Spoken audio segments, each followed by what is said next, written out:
Hello, I'm Adinser, and before I start ranting on the subject of Warlords, let me tell you a little bit about my history with WoW. I started playing in late vanilla. The year was 2006 and I was 12. Back then we were still paying tax for every gigabyte we downloaded. The patching was more expensive than the game and the game time combined. So, since I was 12, I played like 1 hour a day or something like that, and I heard from my older brother and his friends that there were things in the game called raids that could last up to 4 hours. That sounded insane. Why would anyone play continuously for that amount of time? Well, let's just say that I grew up and I spent way more time than that. But back to WoW. I spent the majority of Burning Crusade, Wrath and Cataclysm leveling and casually PvPing, with a lot of breaks to play other games and stuff like that, but the main reason was that I had no income and my parents didn't show any interest in buying the prepaid card every 2 months. So whenever I got the money, I would spend it on WoW or another Blizzard game. Only in Mists of Pandaria did I start seriously raiding and PvPing. The gist of the story is, WoW was always like the ultimate game and the one I always went back to after some time. Most of my life I was playing it, and that's why I care so much and why I can't stand what Blizzard and Activision are doing to it since Cataclysm. I might be a little subjective since I had so many memorable moments and so much nostalgia towards all of the variations of WoW, except for Cat of course, so it might be apparent in the video. However, I will try my best not to let it affect my judgment. And one more point I would like to make before we start with the launch of Warlords is I won't only be comparing the first 6 months of Warlords and the first 6 months of Mists. Instead, I will be comparing Warlords with the entire lifespan of Mists. Reason being is that it is not a standalone game, it is an expansion that is supposed to improve the previous versions and bring a lot of new things to the table. The opposite happened this time. Nothing new was introduced except for garrisons. Almost nothing was improved, even though they had a lot of good ideas in MOP that should have been improved. Sadly, they were simply removed or just copy-pasted over to Warlords. Let's discuss all of these topics in more detail, starting with the infamous launch. A launch of an expansion has never been worse. Not only was it unplayable on the first day, but in my case, it wasn't playable for the first 2 weeks. And it drove off a lot of players, mostly the ones that came back to WoD from a long break. But you might ask, why wouldn't they come back after those 2 weeks? Well, let me tell you what happened to me and my group of friends. We were so hyped to start leveling and start raiding as soon as it was available, but to sit there not being able to play for days, we agreed that we would play something else until they fixed the game-breaking bugs. That game was League of Legends, and unsurprisingly, half of the group never came back to WoW. So if you give people enough time to invest in another game, why would they even bother coming back if everyone they know is already playing the same game? After all, what kept a lot of people playing was the community and their friends. So if you transfer the whole group of people to another game, they don't have the incentive to come back. And by the way, those bugs didn't go away for another month on Kazakh EU. They were just happening a lot less frequently. So their marketing strategy brought back 3 to 4 million people from their breaks and brought a lot of new people in, but the terrible launch just drove them away in an instant. Oh, and I almost forgot. Before they fixed the servers a couple of weeks into the expansion, you could only log in after waiting for hours in a queue. So in all fairness, it was the worst launch for a WoW expansion yet, and one of the worst launches of any online game ever. Not counting the first 2 weeks, leveling has proven to be actually a good combination of old school freestyle leveling and the mob linear one. There is an overarching story for every zone and some cool cutscenes. So one of the best leveling experiences, if you don't mind the difficulty being as easy as pressing one button and watching everything in your path die. A minor gripe I have with leveling is that if you want to level up optimally, you don't even get to finish half of the storyline. But I guess that has been an issue in the past few expansions. But more so now, since there are bonus objectives and treasures that boost your XP by a lot.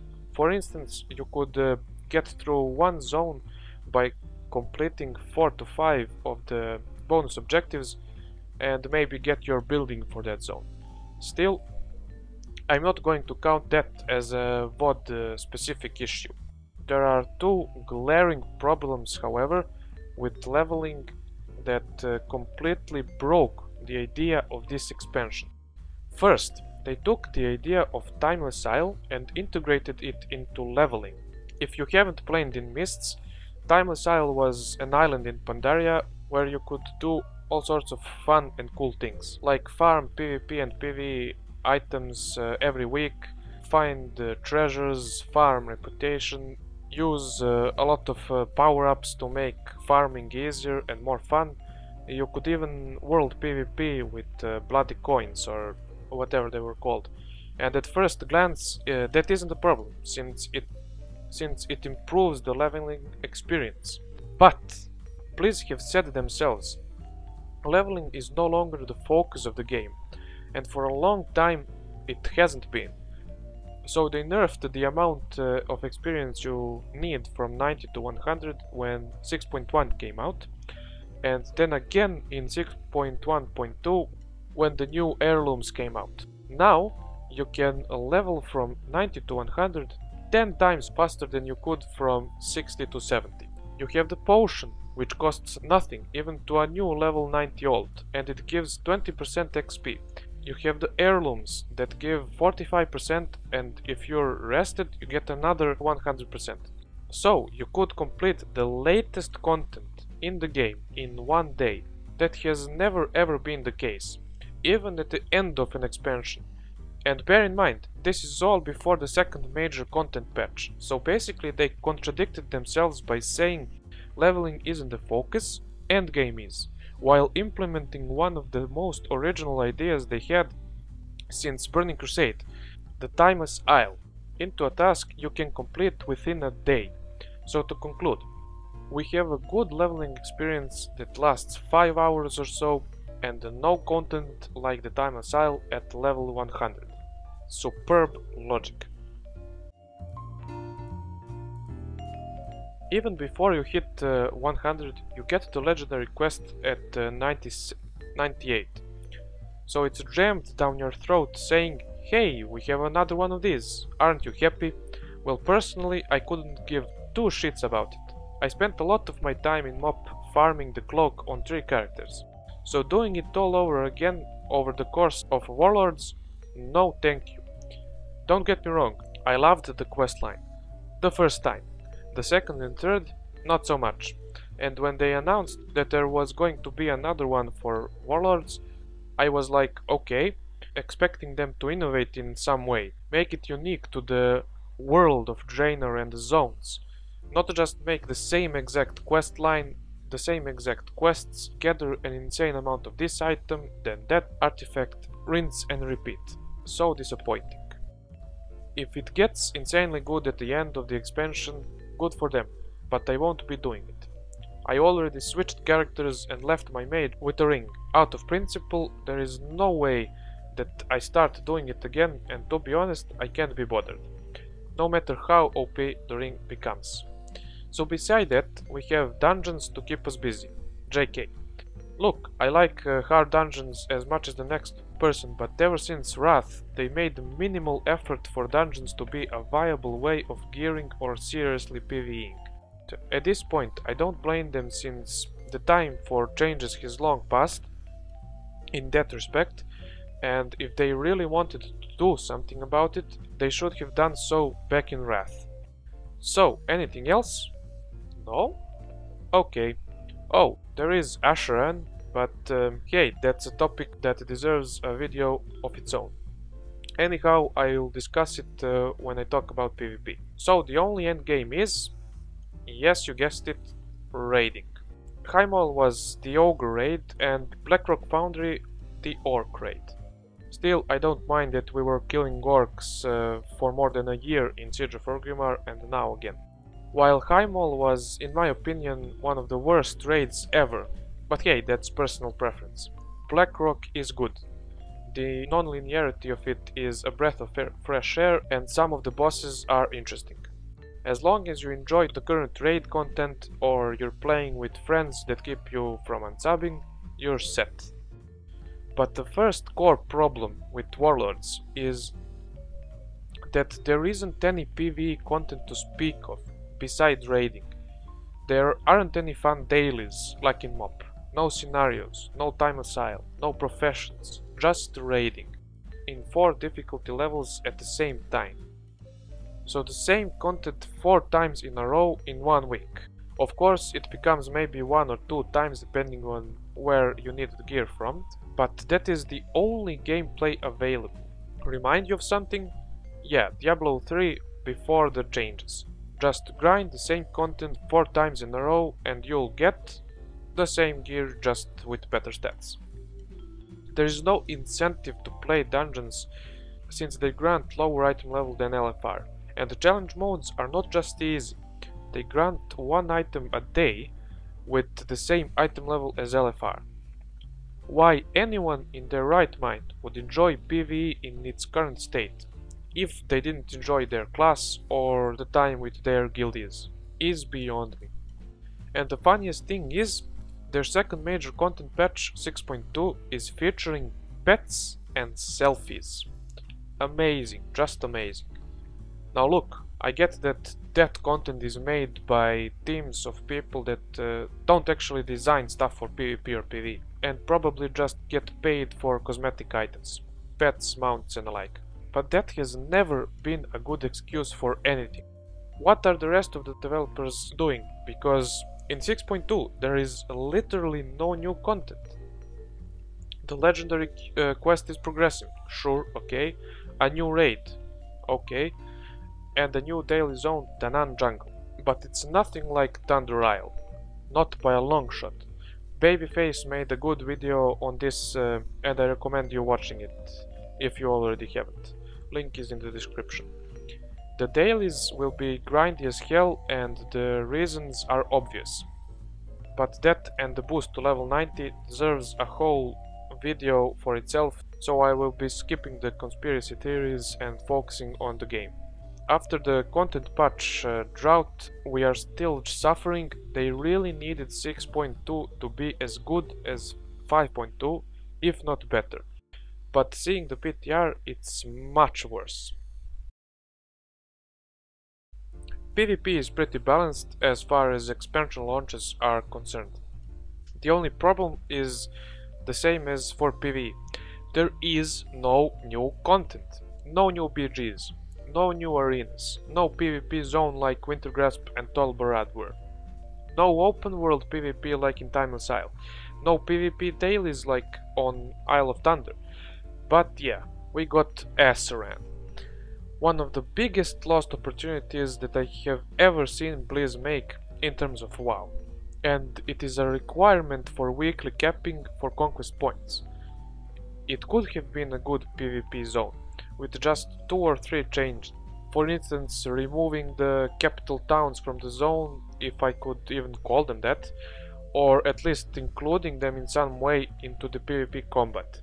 Second, make it impossible to form a raid, just groups of 5. And third, fixing the hour-long queues. Otherwise, in its current state, it's just a Zerg fest for easy conquest. And that's only if you have a good PC and internet connection. I have tried a couple of times to do something in Ashran, but with 0 success. And a lot of my friends, as well as a lot of well-known PvPers, don't even set foot in that place. And never have. For a good reason. Either you go as a raid of 40 and wreck the opposing faction for easy conquest from the events, or you get wrecked by a raid that is invisible to you until you are on top of them because of the lag and phasing. Really fun gameplay. In terms of the arena, there are more viable comps for trees than in mists, and that's a plus. One issue I have, however, is to do with their balancing system. They, for some reason, decide to nerf or buff a class by hotfixing an ability or two overnight, without anyone knowing unless they check the news page on the WoW site every single day. But other classes are just left to reign supreme or left to 1 or 0 viable comps the entire patch. For an example, they didn't nerf ferals, rats, combats, frost decays for a long time, while nerfing and buffing some classes overnight, like discs, holy pallies, marksmanship hunters and more. So a lot of transparency is needed in order for people to actually know what is viable and what isn't. Then again, that is exactly what they said. They buff an unpopular class to be OP on purpose, so that people play it again. For a casual PvPer, that doesn't mean much. But as soon as you start getting some rating, you will find people who know the bare minimum of their class and PvP, abusing the fact that they are OP and abusing the system in general. So they could balance it with ease, they just don't want to. Everyone who ever tried PvP has seen other people quit the notion of PvP for the foreseeable future or entirely, because they are discouraged when they face an OP class 5 times in a row, and there is no evidence to suggest that if everyone was balanced, it would be boring and no one would care about PvP. I think that quite the opposite is true. But then again, PvP is the reason I stayed and the reason I'm still playing WoW. I stream, by the way, with my brother often. The link is in the description below if you're interested. We mostly play threes.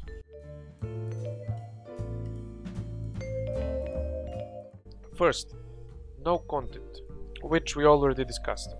Looking at the PTR for 6.2, there will still be none of it. So, it seems that they aren't fixing that problem. Second, garrisons.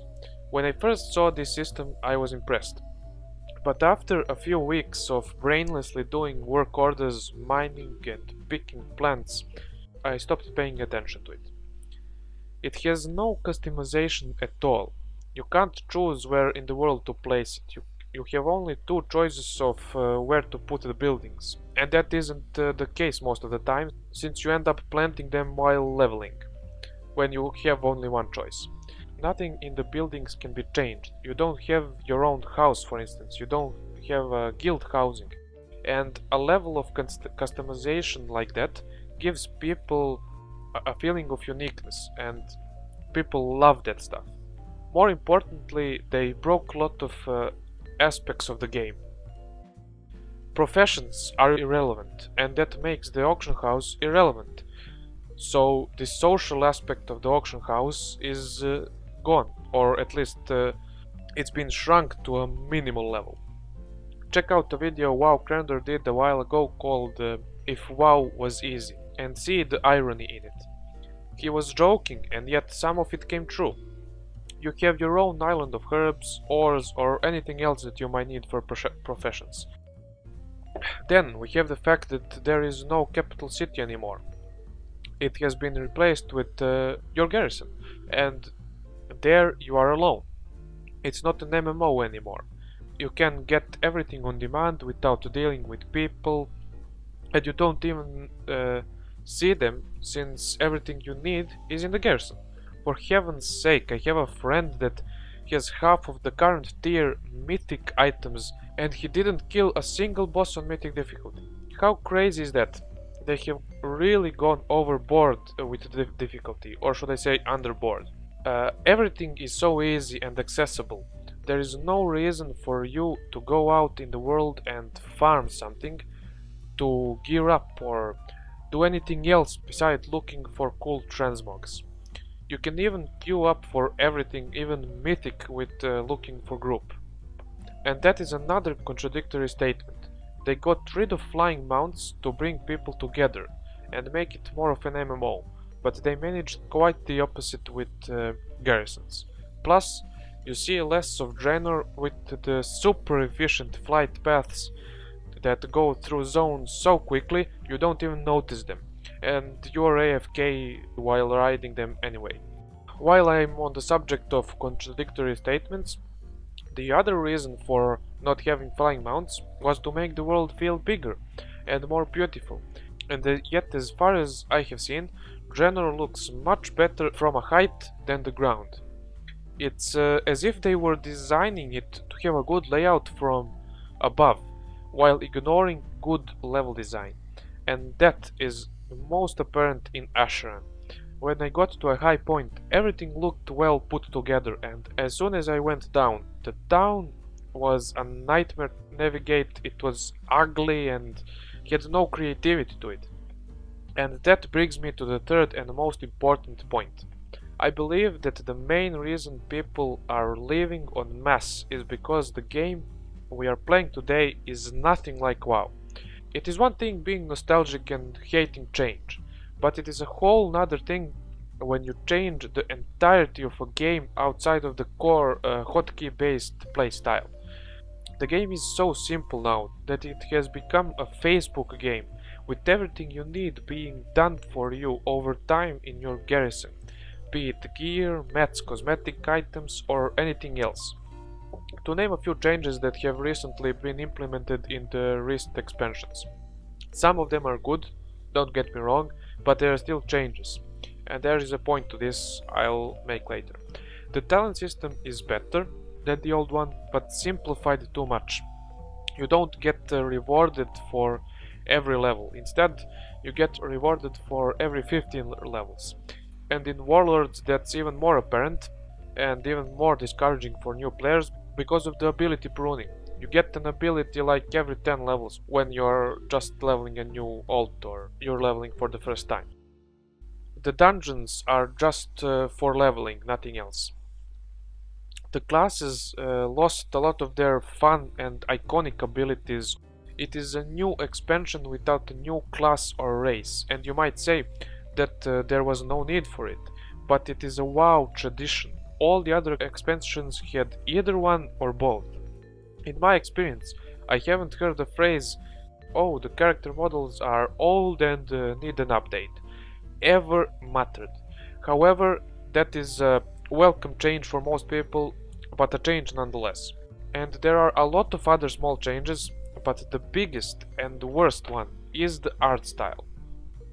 Again, at first glance, this is a subjective opinion and everyone has different tastes. But WoW and Warcraft in general were always cartoony with a serious side to them. Warlords is just silly, not cartoony, and the main color palette is brown. The rest of the colors are smooshed and blurred together, so the only one I see, no matter where I am, is brown. Now, it might just be me, but I notice a pattern here. WoW is having the same problem that plagued the FPS genre for the past 10 years. Oversimplifying things and making everything brown. The soul of WoW is no longer there.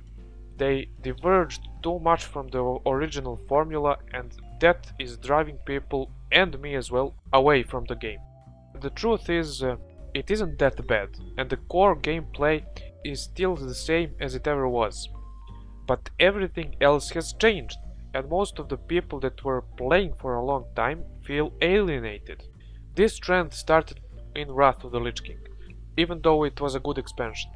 But Cataclysm ruined a lot of the aspects of the game, while Mists of Pandaria wasn't bad.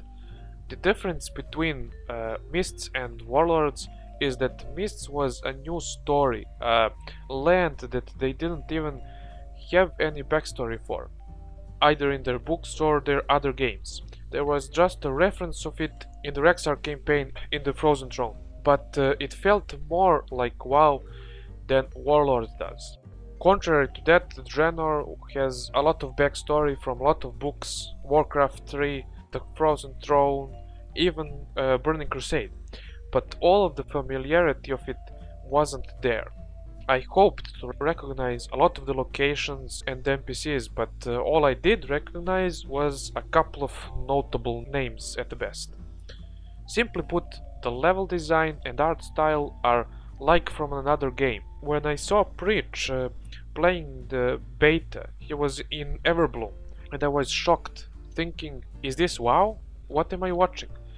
But back then I didn't realize how that would affect me, only now do I understand. And the prime reason for this change in art style and level design are probably the new artists they got from Titan and their other games. WoW is still a good game, and there are a lot of people enjoying it. It is just too different, and a lot of long-time players can't get over the fact and realize that they are playing a different game. There are still a lot of problems with it, and Warlords has all the hallmarks of a rushed expansion.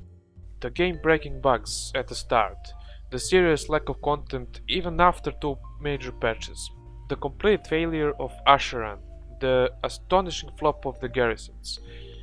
If Blizz has any respect for the game left, they must revert a lot of the changes, or go completely in the other direction and make WoW 2 or something like that. And for God's sakes, put something in the game to keep people busy, other than raids. Bring back the old art style, maybe. Cartoony art styles are often timeless, and upgrading what already looks almost perfect and what fits the universe is crazy.